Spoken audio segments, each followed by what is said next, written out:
আপুনি নিশ্চয় মনত ৰাখিব কাইলৈ 25 নৱেম্বৰ বিবাহ পঞ্চমী।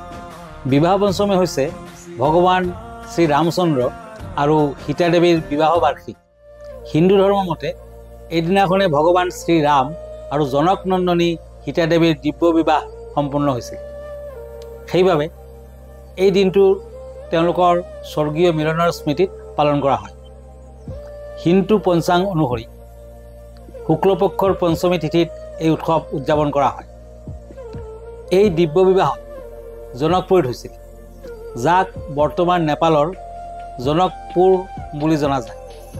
মিথিলাৰ ৰজা জনকে নিজৰ জীয়ৰী সীতা দেৱীৰ বাবে এটা স্বয়ম্বৰ সভাৰ আয়োজন কৰিছিল আৰু তেখেতে কৈছিলে যে যোনে ভগৱান শিৱৰ ধনু উঠাব পাৰিব, ওপৰলৈ তুলি ধৰিব পাৰিব, তেওঁৱে সীতা দেৱীক বিবাহ কৰিব পাৰিব।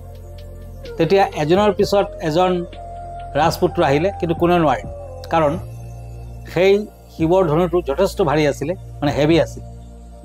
তেতিয়া দশৰথ পুত্ৰ ৰামচন্দ্ৰই কিন্তু সেই ধনুটো তুলি ধৰিছিলে আৰু ভাঙি পেলাইছিল।